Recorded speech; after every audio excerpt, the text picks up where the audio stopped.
Portions of this show are recorded. Strap in and be prepared. Curious what the narrative's going to be now about the Oregon football team. Did they get another unranked win? Another unranked win. You know, you just can't get out of your own way, folks. Interesting guests. Kelly Graves, Mike Parker, Josh Pate, Melissa Lombardi, Doogie Roth, who've said that Justin and I are smart. Sharp opinions. What's amazing to me is we're talking about a 10-1 team that's 7-1 in the Big Ten, like they're underdogs. I know. It's like, wow, how did that happen? And some smiles. No, I really put some effort in there. And there was no try, there was just do, and you did. So no, I was Yoda. because It's Danny Havel. I mean, it's wave after wave after wave after wave of talent. That's good coaching. That is that whole culture, next man up attitude. Justin Grossweiner. I can't believe I'm saying this. Thank God for the Beavers. They saved the weekend for me. Danny and Justin starts now on Fox Sports Eugene and Fox Sports Newport. Hello,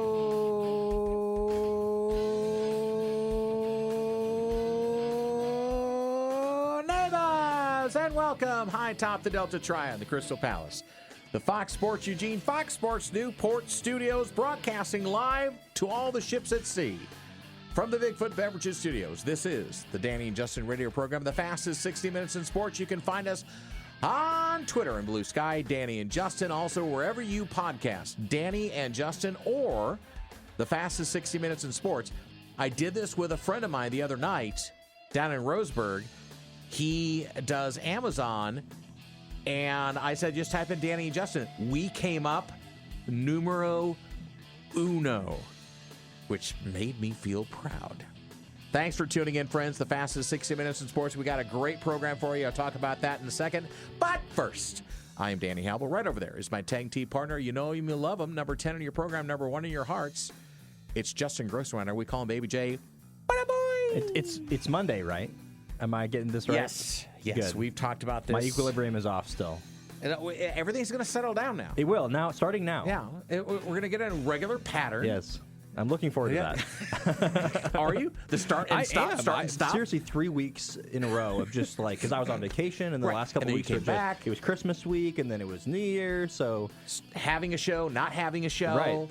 Being with family, being with friends, being by ourselves. And now I was by we're with myself you. for New Year's, by the way.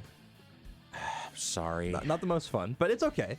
I had a good time. I talked to my family in the Midwest, like, at midnight, so it was 2 a.m. there. That shows what my family's nighttime hours are. Even my grandmother, 97 years old, up at 2 a.m. She told me she was up at 3 a.m. the other day. How is Meemaw doing? She's doing really well. Better? Not all of her strength is back yet, but she has. She's not like lifting weights and. No, she's not lifting weights, and she's not quite going to as much bridge as she used to. But she plays bridge? Yeah, 3 days a week. Do you know how to play bridge? No, I don't. And why wouldn't you have her teach you how to play bridge? Her skill level is way too high, I almost think. It's funny. Is it intimidating? I don't think it would be stimulating for her. She's that good where she needs to have someone that can be on her level. Challenge her. I had somebody that was walking by, and my grandmother's old enough now that people ask me sometimes if I'm playing basketball out in the front yard, and she's like, "Yeah, your grandmother is blah blah blah still there? It's Beth still there?" And I'm like, "Yeah, she's still here. She's inside." Yeah. But they're like, "Yeah, she's so good at bridge. Like your grandmother is like she's Sharp. really. I mean, this is someone off the street telling me this. I'm just like." All right, like really I love says something. That's the one thing you can call to. I love Midwestern neighborhoods because that's the way it was. I mean, when I was growing up, we had a gang in the neighborhood. We would all hang out together. If we'd go to downtown Wheaton, we'd all go together on our bikes. And it was a collective. It wasn't just, and it was people right across the street in the suburbs of Chicago. And that's the same thing that you've got, right? When I was in Madison, it was absolutely the same thing where it was the entire block. And it wasn't the suburbs, but it was the entire block. It was just like 3 blocks away from Camp Randall, so where the Badgers play. Yeah. And literally the entire block, we all knew each other. We'd all go hang out. There was a free zoo a couple blocks away. So great. There was a free zoo that also had this big park, and we'd all go to the park. It just was I feel very blessed. A with simpler time. My childhood. I know. See? And even as young as you are, you can reminisce about a simpler time. Yes, I can. Not like the NIL and the transfer portal and people moving in and out and such. But we'll talk about that in a minute. We've got the great Don Fischer, the voice of Indiana football and basketball for over 50 years. He's done over 2,000 games, 5 Final Fours. We're not going to have a Bobby Knight story, but I hope I can coax him into one when we have him back for basketball. But we're going to focus in on the Peach Bowl with Don Fischer today. So hopefully you'll hang around for that conversation. If not, make sure you pot us, Danny and Justin, or the fastest 60 minutes, wherever you're at, on Amazon, Apple, the Spotify, iHeart, Odyssey. I can name them all off. But wherever you podcast, you can find us there. You're not going to want to miss this conversation that we're going to have upcoming with Don Fischer. So, awards came out, by the way, today. Did you know this? And I know you love awards. One of your favorite things. Why do you say that like that? Well, I think you like these awards. I'm just making fun of you for like the MVP and all those other things. So listen, most awards are vanity. They are, and they're subjective on somebody's opinion on something. And it's listen, it's always nice to be recognized. Correct? I mean, you're not.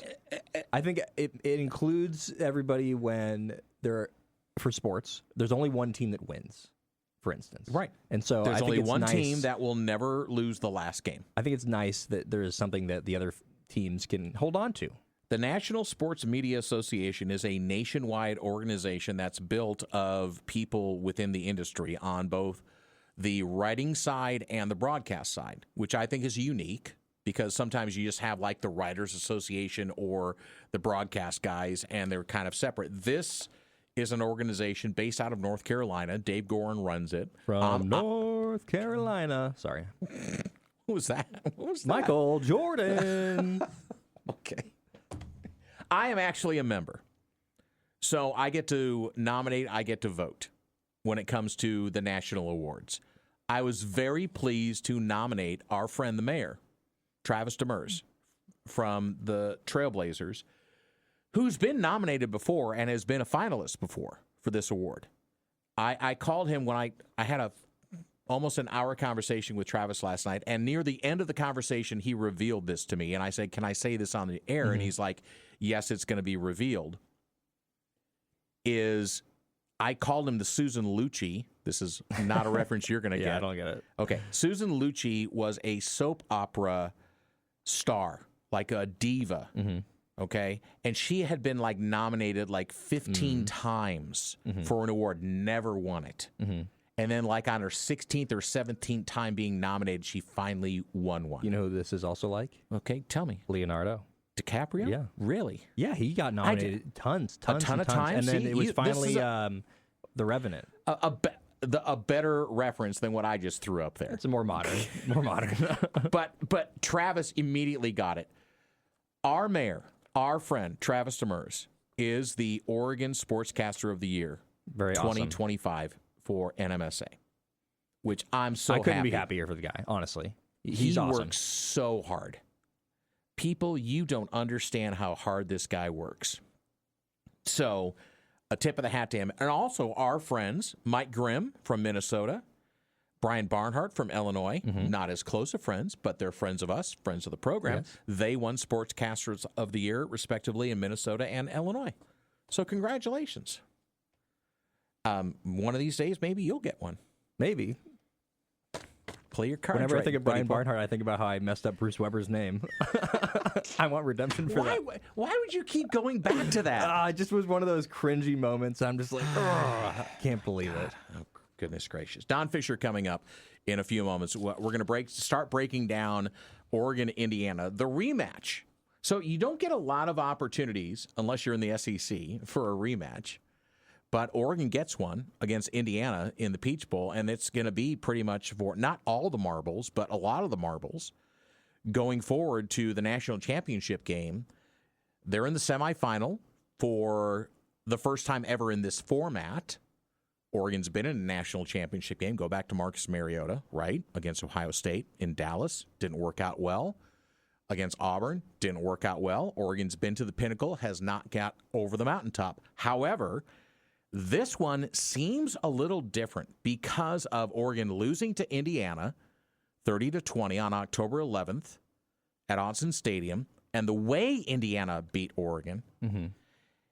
And these teams, although in some ways are similar, Justin, and I'm just going to go ahead. I started this narrative last Friday, and I'm going to just say it again. It's going to be the narrative I'm going to have for the rest of the week, is that I really believe Oregon still has not played their best game.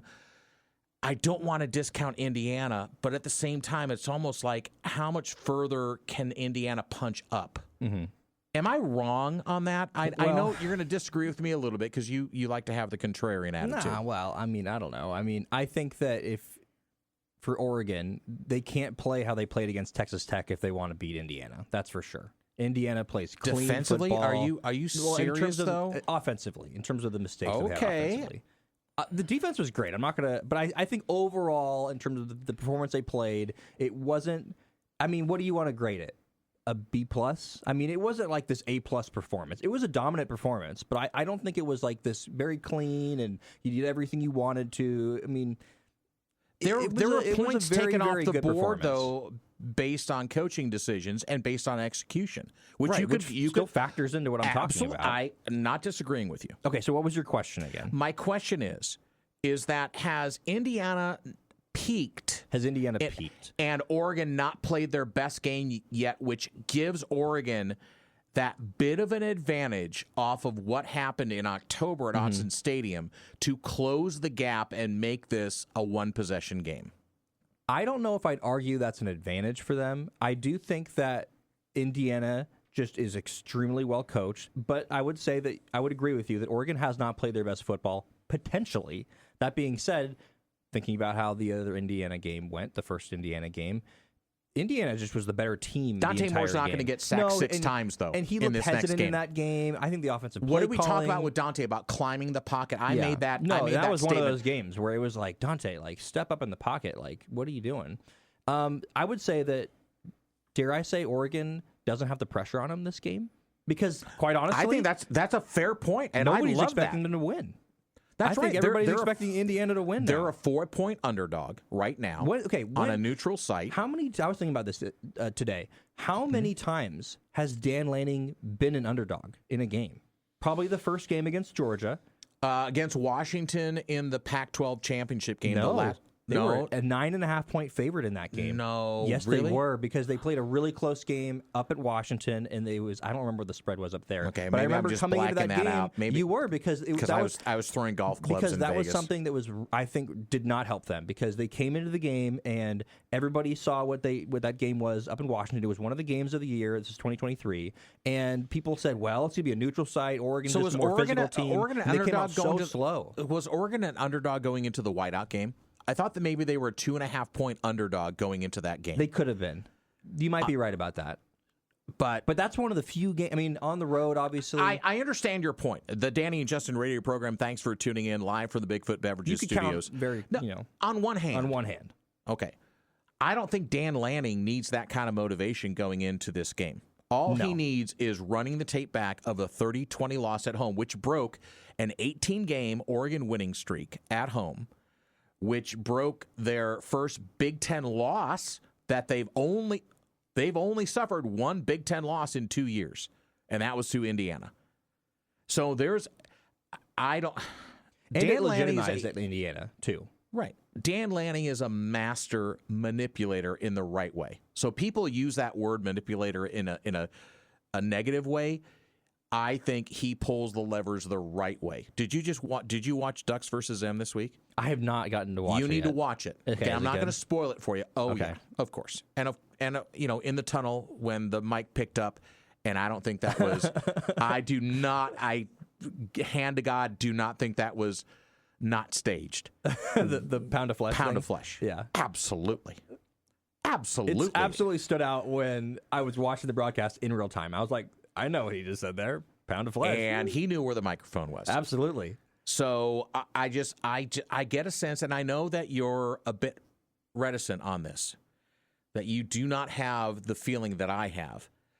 I think Oregon pulls it out this week. I think it's Monday now here on the Danny and Justin radio program. We're just starting out, and you can call me an Oregon honk. You can call me all that, but I think there's going to be enough correction on both the offensive and defensive side of the football that it becomes a one-possession game and that Oregon is going to find a way to solve the Indiana puzzle. And this has been a great story for Indiana. I'm not going to take anything away from them. I mean, everyone keeps counting them out week after week after week, and all they keep doing is pounding their opponents into submission. You know? Yeah. They find a way to win. And if it ends up being that Cinderella story, I will be the first one to tip my cap to them. What I'll say is this. Every single game before this game, I've gone into the game thinking, okay, I think Oregon's got this one. Like, I really think Oregon's the better team here, including the first Indiana game, by the way, which I thought they would win. But that's, again, because of, I mean, Indiana was good, and they were seemingly better than they were the previous year, but we still didn't know. But there was still that little bit of doubt in the back of your mind. It's like, the shoe's going to drop. And there was the whole talk. We talked with Langdon before that game, I believe, about the offensive linemen and how they're so much bigger than Indiana's, or defensive linemen are bigger than the offensive linemen for Indiana. Like, all those things, and you can kind of have all these excuses almost. And you could have used that last week against Alabama, where you say, well, the athletes of Alabama. So you can't really use that for Oregon and say, well, Oregon's just got the better athletes. They've dealt with that last week against a pretty good SEC team. I'm not going to say very good because it's like Alabama anyway. But my point is, I think that Indiana, like you said, they've been playing great football. One thing that they haven't had to deal with is adversity. The closest they came was under 90 seconds left against Penn State, where they had to drive the football field, and literally 2 inches separated them from a win and a loss on a spectacular play. They made the play, but that could have been a loss in Happy Valley. And I can't quite remember how that game started, but I don't believe that they got down. I think maybe they did get down. They did get down, and so they were dominated. So, honestly, though, maybe you could look back at that game and go, hey, like, we already kind of went through something like this.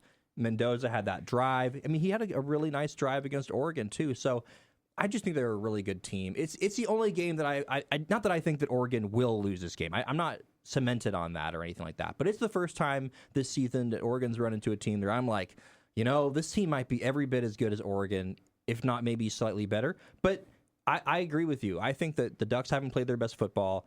Master manipulator is sort of an understatement with Dan Lanning. I mean, it's like when you talk about a movie that you like is your favorite movie, and you're like, no, I promise you, this movie's amazing. It's like, that's what he is as a motivator. It's like, I promise he's different as a motivator than even the best motivators right there. So they'll be ready for this game. Indiana is going to be ready for the moment in this game. It should just be an awesome game. Yeah, so that's the theater that we're going to love to watch unfold. And for either Indiana or Oregon, they're going to know who they play if they win the game. Because that other game will be over? Because the Fiesta Bowl is going to be played Thursday night, Miami and Ole Miss. So what's interesting as well, and we haven't really talked about this, but all 4 of these head coaches are Nick Saban disciples. They worked under Nick Saban. Curt Cignetti, I think, had the shortest tenure. 1 year. 1 year under Nick Saban. And I think he got let go, like fired. Right, and he said he learned more in that 1 year than he did cumulative for any other coach he ever worked under in that one season. So I think it is interesting in that respect. So do you take anything away from that? I don't know if you do or not. Well, he's a great coach, but we already knew that. Well, and again, I mean, he's the kind of guy that you don't like him if he's across the field from you, but you want him on your sideline. If you've got your team, I really appreciate and like Curt Cignetti. I like his, I don't know if it's brashness is a great word. Oh, it is. Okay. I think he's one of those coaches where the things that he says, that's what I was going to say. If he didn't back it up, then he would be like, I don't want to say a laughing stock, but do you remember what the reaction was when he initially had those comments that look me up, I win, Google me? Google me. Like, people kind of laughed at that and were like, what is this? They were making fun of what is this guy doing? And then now he is Curt Cignetti. So I think he backs it up enough where it just makes him even more attractive as a head coach, right? Yeah, I agree with that. It's going to be great theater, and I'm going to be out of my mind excited because I get to be there. So, yeah, I'm excited for you. We've got some plans. We got some things. We got some stuff brewing for you, the fans, as we roll up to the Peach Bowl. Got a lot to talk about. But we're going to kick off our full week of Peach Bowl coverage here on the Danny and Justin radio program with the legendary voice, Don Fischer from IU is going to join us next here on the Danny and Justin radio program, Monday, Fox Sports Eugene, Fox Sports Newport. Paul Keels, Steve Jones, Matt LePay. The Big Ten has a list of Hall of Fame announcers, and we are so happy to welcome back to the Danny and Justin radio program another one of those Hall of Famers. For over 53 years, Don Fischer has been the radio voice of Indiana University football and basketball. And he joins us now on the Danny and Justin radio program as we get ready for the Peach Bowl under the lights and under the dome at Mercedes-Benz Stadium in Atlanta. It'll be a 4:30 kick here on the left coast, 7:30 local time in Atlanta. Don, or should I say Mr. Fischer? No, if you call me Mr. Fischer, I'll hang up. Is it kind of surreal? You've called 5 Final Fours. You've called national championships on the hardwood. Is it kind of surreal for you as an announcer to be in this position and watching this rise of this football program and now in a national semifinal on a national stage? There's no question it's surreal. There's little doubt about that. These last 2 seasons have been absolutely remarkable at Indiana, as you guys know, and honestly, I can't be happier toward the end of my career here. I've been doing it a long time, and I love doing it, and I haven't got any plans right now to retire, even though I'm starting to get really tired doing both football and basketball. Mm-hmm. But the point of the matter is it's just been such a fun ride, and it's not over, which is the really good thing. How much has it helped that, when everybody thinks about Indiana football, it's kind of the same conversation of like, yeah, but it's Indiana, and how can they be doing this? And of course, everybody respects this team this year, and obviously they're the favorite. But how much do you think it's helped this university and this football team that every single step of the way, it's like, well, when's the other shoe going to drop? Right. Yep. Well, here's the thing, guys. When you think about Indiana football, nobody's ever thought about Indiana football like it was something that you really look forward to in the sense of winning and being, amongst the best in the country. Indiana's never thought that way, even back in the days of the Bill Mallory era when Indiana was actually a pretty good football program back in the 80s and early 90s. There was little question that Indiana football was solid, but it wasn't great. And they had some good years back in those days, but nothing like this. And, of course, being the Division I worst team in the history from a win-loss standpoint, that's a pretty negative thing.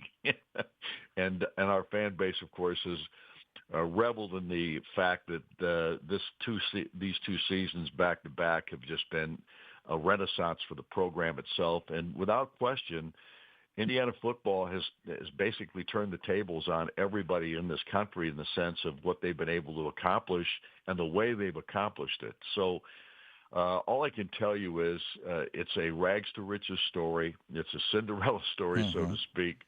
And it's one that I don't believe is going to end anytime soon because I just think this coach is that good.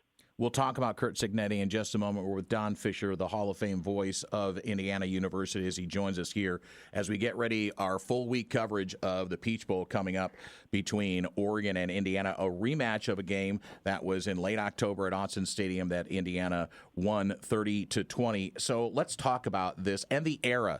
Don, and you've seen a lot over your 50-plus years calling all levels of athletics at Indiana. Could this story have been written without things like NIL and the transfer portal and the emergence of college football in the way it is now and what we're seeing now? Well, I've railed against the NIL. Are you reconsidering that? I've totally reconsidered it because there's no doubt without the NIL scenario and the transfer portal, this wouldn't have happened at Indiana. And I know Curt is a tremendous football coach, and I think he's the smartest football coach in the country right now. But from that standpoint alone, if you didn't have NIL, the transfer portal, those kinds of things, this couldn't have happened simply because it takes time to build a football program, generally speaking. But with the way the NIL and the transfer portals come down, you have to adapt to that. Some coaches have, some haven't, and the ones who haven't, they're probably not around right now, and the ones who have, not all of them know how to do it the right way, and Curt Cignetti certainly does. But from my standpoint now, am I for the NIL and the transfer portal? I certainly am, because it's a renaissance, like I said before, of Indiana football, and it's one of the reasons that Curt Cignetti's been able to do what he's done. I want to talk about this game. One of the things that Curt Cignetti said this week, a couple interesting quotes from both these coaches, of course, in their press conference, but he said the losing team has a psychological edge. You think that's a little bit of psychological warfare from the coach before this game? I don't know what he meant by that. The losing team has a psychological edge. Is that what you said? Yeah, that's what he said. That's yeah. what he said. Really? Well, Yeah. I don't know when he said that, because I never heard that quote before. So I really don't know what we're talking, or what he was talking about there. So I can't really answer the question. So let's put it in this frame then. Is the coach speak always is, and in history, it's like it's really hard to beat a team 2 times, or it's really hard to beat a team 3 times. And I think that maybe that's what he was alluding to, is that the team that lost the first game, in this case Oregon, who were, by the way, outrushed by 30 yards. They were outpassed by the like, and Indiana was 5 of 5 in the red zone. Oregon was 2 of 3. Indiana scores the final 10 points of that game back on October the 11th. So I guess what Coach Cignetti was referring to is that how Oregon might have the punchers up mentality of, we got beat the first time, we're the underdog, and kind of a position Indiana's been in. Is that fair? Yeah, that's fair. And now that you explain it that way, I think you're probably right. That's what he was referring to, that the chip is now on Oregon's shoulder, not Indiana's, because Indiana, of course, has always been looked at like the redheaded stepchild, if you know what I mean. Oh, sure, yeah. From a football perspective, and the teams that have gone in with a chip on their shoulder from Indiana back in the day, so to speak, were really good. They were teams that actually performed and were developed and all those kinds of things from a coaching perspective, but there's no doubt any time that you get beat and you're one of the elite programs, you are going to have a chip in your shoulder going into that next ball game. And I think psychologically, I think it actually does help Oregon. I don't think there's much question about that. And I'm sure that they've been ruining the day since Indiana beat them the first time, looking forward to turning the tables on the Hoosiers. So Fernando Mendoza, the Heisman-winning quarterback that is behind center for the Hoosiers, has been, I mean, it's been a magical season. I mean, and the kid just, they should make a movie about him, because just the way he presents himself, smiling, effusive. I mean, he is really a nice story. And coming from Cal in the transfer portal, and here's the transfer portal helping out the Hoosiers. How special has this guy been, and to be around, and what kind of, he doesn't have to like take over a game, but he seems to, in a sneaky way, take over games. Yeah, it's interesting, and because he doesn't run a ton, but when he does, it all seems to impact the game. Mm-hmm. That's one of the things about Fernando and his abilities out there. He doesn't run a lot, and he doesn't look to run very much, but he takes his opportunities. When he has the opportunity, I guess I should say, he takes advantage of it, and he's able to, and he is fast. That the one thing that surprised me when he first got here, I went and watched the practice in Mellencamp. That's our indoor facility. It was a rainy day, and I went in there and watched him perform at the quarterback position, and I was really impressed with his throwing and his accuracy and those kinds of things. But there was a play in which it was a broken play, and he took off down the sideline, and nobody could catch him.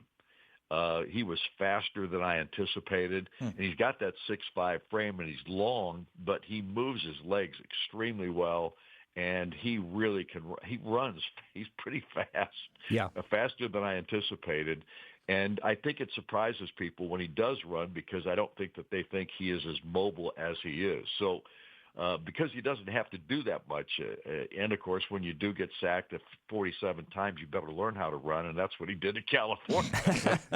So, very true. Without question, I think that's a big part of his game, though, is his ability to stretch plays or make bigger plays out of nothing, so to speak. And then on top of that, you guys have already pointed out, this kid is really just a wonderful human being. Yeah. He is just he's most articulate, I think, when he's in that kind of realm of like he was in the Heisman Trophy speech that he did. He is so thoughtful, and he is one of those guys that you can't help but like, as quirky as he might be, because after they won the Big Ten championship, if you watched his post-game interview with the lady that was standing there with him, he looked like he was crying at the same time he was laughing. Yeah. I mean, he just has a quality about him that's unique. It's different. Some people would say it's kind of nerdy or that kind of thing, but he is really a genuine, nice person, and obviously well brought up by his family, and obviously has a great family on top of that. And I think hand in hand with Fernando in terms of his individual success, do you think part of the success of this team as well is the fact that offensively, in terms of their weapons, there's not just like one guy you can key in on? They have about 3 or 4 running backs that are successful. Cooper, Surratt, Becker, like all these guys are viable, and Mendoza has the ability to read and connect with all of them. He does. That's the thing. I mean, I think he was really, once he got on campus here, when he first got here, I think that's the first thing that struck the players was his personality and his friendliness and his ability to talk to people and get along with them right away. That part of his personality, I think, is unique in that sense alone. And I think he's just a genuinely great individual. He's got all the right values and those kinds of things, and that endears him to his teammates, that's for sure. We're with the legend, Don Fischer from Indiana University and the Hoosier Network, as he'll be on the call Friday night at Atlanta in the Peach Bowl, Mercedes-Benz Stadium, as Oregon takes on Indiana in the semifinal of the college football playoff. We're still pinching ourselves that we're there as well. Well, not we. I mean, we're not a player, right. And so you know what I'm saying. Is that well, you'll be there, though, Danny. I'm going to be there, but I'm not going to be suiting up. Although apparently, if I'm a defensive back, I might have an opportunity with Oregon as it comes out. But let's talk about the defensive side of the football for the Hoosiers. D'Angelo Pons, the junior, had his first career forced fumble as he strips Ty Simpson. Isaiah Jones recovers it in the second quarter. It wasn't a pivotal play, but it was just kind of plays that kept stacking themselves up. And in the first meeting between these two teams, that defense for the Hoosiers sacked Dante Moore 6 times. He was just 21 of 34, 1 touchdown, 2 interceptions, by far his worst outing of the season. But Oregon's run off 8 straight wins since then. So I guess from your perspective, Don, and your scout, Indiana's defense against Oregon's offense, they're maybe have to change up subtle things, or am I overreaching here? I don't. I think the big thing here is that Dante Moore has played 8 more games since then, and he has gotten better each week. You always find out about the other team or the other guy that you're looking at, and you're looking at from a perspective that this guy is going to affect the game. You're always trying to figure out if this guy has made progress in his improvement. And based on what Coach Cignetti has said, there's no doubt in his mind that this kid is much better now than he was the last time they played them. And I think Coach Lanning said the very same thing in an interview I saw a couple of days ago. I think he really feels that Dante Moore has grown immensely since that time. And I think they've changed their offense a little bit too. And obviously Sadiq has become more of a pivotal player for them in that receiving game. And obviously with what he does, I think this is a different football team than Indiana played the first time. But I think Indiana's a little bit different too. And there's no question the confidence level that Indiana plays with now compared to what it was when they went into that Oregon ball game, I think is uniquely different in that sense, because these guys, through these tough matchups that they've had through this season, last year when they had these really tough matchups, they didn't fare so well. Obviously, the Ohio State win last year over Indiana, mistakes were made in that ball game. Mm-hmm. The Notre Dame ball game in the college football playoff was their other loss last season. And they didn't have that many close calls last year outside of those two ball games. In this year, they've had 3 really close calls, maybe 4 if you count the Big Ten championship game against Ohio State. But they've erased all that negative stuff and basically gotten more and more confident with the way that they go about their business. And I think you could see that against Alabama last week. Now, Alabama had something to do with that because I didn't think they played very well. But at the same time, I give Indiana a lot of credit for improving their confidence level, number one, but continuing to improve day in and day out, which is something that Curt Cignetti preaches every single day that they practice. Have you noticed any common themes in those 4 games of the teams that have been able to push Indiana? Have they been able to do something similarly, or has it just really been circumstantial to each game? Well, it's more been circumstantial to each game. And here's the other thing I think that this Indiana football team has displayed almost every ball game that they play. When one side of the ball is not playing its best, the other side always seems to pick it up. It's complementary football. In other words, if you haven't been able to move the football on the ground, the passing game comes into play. If the passing game hasn't done its job, the run game seems to come into play. That's on the offensive side. And on defense, this defense has been so much better than anticipated. We thought we lost some really key people last year through graduation after that season, and we thought the defense was going to be most problematic. I think the defense has probably been every bit as good as the offense has been this year with how they've gone about their business. I think Brian Haynes is one of the truly great defensive coordinators in the country. You wouldn't be paying him the kind of money they are now if he wasn't, because he has proven under Cignetti at both JMU and now here at Indiana that this guy is a magician on working out the way to defeat or at least put more pressure on quarterbacks, to design things that you can't read easily from a quarterback position. And he does it every week. Every time they turn around, he's doing something different with the blitzes and the way that they go about their defensive play. I'm really impressed by him as much as I am anybody on Coach Cignetti's staff, because I think this guy is really a defensive genius. Since the fall of 1973, the voice of Indiana athletics has been Don Fischer, and he joins us. One last question for you, Don, as we get ready for this Peach Bowl matchup on Friday night between Oregon and Indiana. Indiana is the only one now left standing with a 14-0 perfect record going into the Peach Bowl, including that victory over Oregon. So for you, when you're doing your scout and you're getting ready for this game, what is the one key, if there is one, or you can throw out a couple if you want, that you'll be watching for in this game that could turn the tide one way or the other? Well, I think if you can make any team one-dimensional, that you've got a great chance to win the football game. And so I'm going to see if Oregon can stop Indiana's run game, or they can stop the passing game, or they're very strong in one of those two areas, if you know what I'm saying. Mm-hmm. I think if you can make a team one-dimensional from an offensive standpoint, I think you've got a great chance to win that contest. I'm not sure Indiana can do it on Oregon, and I'm not sure Oregon can do it on Indiana. I do think this is going to be a very tightly contested matchup. I think it's going to be a great football game to watch. I'm confident as well that I think Indiana's going to win the game, because I haven't seen Curt Cignetti do anything that would make me feel otherwise. Sure. I don't think that's a bad assessment as well, is that, everyone in the national media is waiting for the other shoe to drop, as we started the program talking about that. Yep. And it's just like, I don't think they turn into a pumpkin anytime soon. I mean, this could be one of those magical stories that Disney's going to make movies about in the years to come.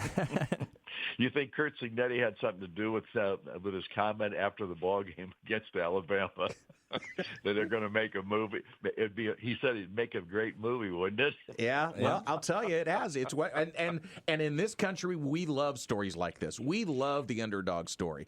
But I mean, I don't know how you can call Indiana an underdog anymore. They're 14-0. They're the number one seed, and they're the only one in the first 2 years of the CFP that have won the first round game that they've played after a bye.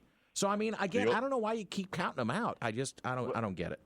Well, Paul Feinbaum and the SEC are talking about we're still the underdog. Yes. Paul Feinbaum. Jeez. We're still not quite that good. Don't get us started on Paul Feinbaum, please. Don, it's been a pleasure having you on. We'll look forward. I want to hear a Bobby Knight story when we get you back on for basketball when Oregon and Indiana. Okay? I only can tell one or two of those because obviously the rest are obscene. I know. That's why I want you to think about it beforehand. Don, have a great call on Friday night. Love having you on the program. Thanks for having me, guys. I appreciate it. See ya. The great Don Fischer, voice of IU athletics for 53 years, almost twice as long as Baby J has been alive. All right, kids. Hey, we're going to talk hoops in the last segment, so we have a family 4-pack courtesy of our friends at Coquel Casino and Resort. A family 4-pack on the 8th. Oregon men's basketball against Ohio State. Get on the Oregon Man Clinics hotline right now. Caller number 8 at 541-343-5673. 343-5673. The Oregon Man Clinics hotline. Caller number 8 right now. A family 4-pack for Ohio State Oregon men's basketball. We're going to talk Oregon men's basketball next when we come back. Danny and Justin radio program. If you missed the interview with Don Fischer, first of all, shame on you. But we have an opportunity for redemption, which is going to our podcast, Danny and Justin, at wherever you podcast. So, I mean, if you're on Amazon, Apple, iHeart, Odyssey, Spotify, any of those, you can just look up Danny and Justin, and we're there. And Justin's going to upload the program. Shortly. It's a 49-minute listen. You can take 49 minutes out of your life. Yeah. Or you can fast forward through certain things like the beginning or the end of the program and just listen to the interview part of it. Let's talk transfer portal tomorrow on the program. Okay. Justin, because I want to fold in what's been going on with Oregon. And we made kind of a, how do I say? You alluded to it. Thank you for that word. I was saying illusion, but it wasn't an illusion. I alluded to you were it thinking of the word. The defensive backfield, which is not decimated, but there's a few players that have said, I'm in the portal, and so I'm not going to be with the team anymore, which there's a whole other discussion we can have maybe after the college football season finally ends about the calendar, which we've been talking about for over a year now. Okay. This is not patting ourselves on the back, but we were some of the first. Seriously, we were. I think we were. Before the national media or anybody else started jumping on this, we were talking about home playoff games for the second round in the college football playoff, getting it to 16 teams. How come every other division in football can have at least 24 teams in a postseason? And we know why, but the calendar is messed up with coaching changes, with transfer portal, with NIL. It's broken. It needs to get fixed. And we'll talk about more of that tomorrow because there's an exodus out of Corvallis right now. Jamarcus Shepard. A lot to break down. So, and we have a winner, by the way. Oh, good. We have a winner of our Gunnar tickets. Peterson. A 4-pack of tickets to Oregon, Ohio State on the 8th at MKA. Very nice. Gunnar Peterson from Veneta. Nice. You're going to be going to Oregon basketball. Veneta, best restaurant in Veneta. Okay. I'm not gonna alienate any potential advertisers. But our daily bread in Veneta, it's in an old church there, right off of Main. Some of the best baked goods you'll ever have, and great Sunday brunch. Okay? Our daily bread. Free advertising out there. There you go. So let's talk about Oregon women's basketball heads back on the road to take on their third top 25 team in their first 4 Big Ten games. They will visit USC in the Galen Center tomorrow night at 7 p.m., so we'll talk about a little bit more about that tomorrow. But Oregon men tonight try and complete a 2-game road trip with a couple of wins as they take on Rutgers. Pretty good opportunity as the Ducks are 1-2 now in Big Ten play. They take on the Scarlet Knights. They're 0-3. That'll tip off in just over an hour from now before the Ducks come back home to take on Ohio State on Thursday night, the 8th, before going back out on the road for a single game against Nebraska on the 13th, and then back home for Michigan State on the 17th and 20th. Wow. Yeah. Wow. A little bit of a gauntlet coming up. Back-to-back games. Yeah. And then a short road trip up to Washington, and we can go through the rest of the schedule. So Oregon and Rutgers meeting for just the fourth time ever. U of O leads the series 2-1. Ducks won last year's meeting 75-57 in Eugene, 19 points from Jackson Shellstad. Do we know what his status is for the game tonight? Because he missed the game against Maryland, which the Ducks won, by the way, 64-54. And Wei Lin had a nice game running the point for the Ducks as they got their first win in Big Ten play under Dana Altman this season. But Jackson Shellstad was not in the game. Nate Biddle scored a season-high 28 against Gonzaga, adding 9 rebounds, 5 assists, and 4 blocks as the standout game coming in to this stretch. Against Maryland, the big man in the middle blocked 5 shots. He's averaging 2.6 blocks per game. Biddle has 5 games of the season with 4+ blocks. He is going to be out tonight. So, again, no Jackson Shellstad. I'll tell you this. If you're not going to have Jackson Shellstad, this is probably the time that you would not like to, but can get by without having Jackson Shellstad. And the Rutgers is under Steve Pickle he's in 10th season there. He's just barely above 500 in his career record. They're 7-7 and 0-3. So I think Oregon, they've had a couple of days now, and they're back on the East Coast. They've been eating, powdered eggs and Danish there downstairs at the Marriott or wherever they're at. This should be a win for the Ducks. I'll say this about Rutgers. Okay. Oregon beat Rutgers very handily last year when they had 2 top 5 NBA draft picks in Dylan Harper and Ace Bailey. And they don't have those guys this year. Yeah. So. But I do also have to say, not having Jackson is not. I don't really think there's a lot of silver linings to it, to be honest with you. Like you said, this is an opportunity you can get a win without him, but they need to get him going. That's the problem, is that he just has disagreeing not with been, that. Like, he's not been his best. And I think he'd even tell that to you as well. Well, so for Oregon, it's about getting healthy, which they have not been. I mean, there's been issues with Devin Pryor has missed some games. Simpkins has missed some games.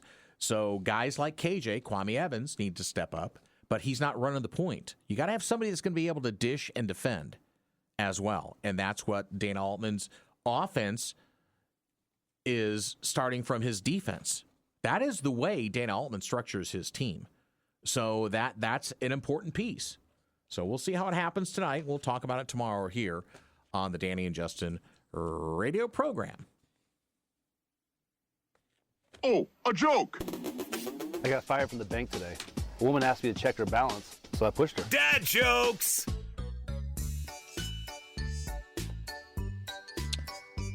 What's it called when kittens get stuck in a tree? Ooh. Not good. What's it called when kittens get stuck in a tree? Well, it's a catastrophe. A catastrophe. Catastrophe. I should have said it like that. Good pun. A catastrophe. Can we get a button dad joke? Yeah, sure. Here we go. Let's do a button dad joke. Here we go. Heard the rumor going around about butter? Never mind, I shouldn't spread it. All right. And it was clean, too. He throws the laugh in there. Somehow I don't know if you should laugh at your own joke. You generally shouldn't, I would say. No, I'd let you do that, and then I kind of chime in. I normally just sigh because I know what's coming before it happens. So tomorrow on the program, we're efforting a couple of things. I believe we are going to have the commissioner of the Peach Bowl on the program tomorrow. So, and he's a very nice man, by the way. I've talked to him a couple of years ago, I think. He was either that or last year, and very, very nice guy. So and he's retiring. This is his last Peach Bowl. Well, we'll have to congratulate him. So Gary Sornak is going to be on the program tomorrow, and we might do a twofer. We might have somebody else kind of weaved into the fabric of tomorrow's program, so you don't want to miss it. If you missed today's show with Don Fischer, the voice of Indiana, please go to the podcast. It'll be up shortly. for Danny and Justin. Thanks for tuning in, friends. We appreciate your support of the program. For Baby J, who did a magnificent job, I just kind of hung around. I'm Danny. Thanks for tuning in. God bless. Be well. Put a smile on your face. Someone else's. They deserve it. So do you. For a Monday, peace.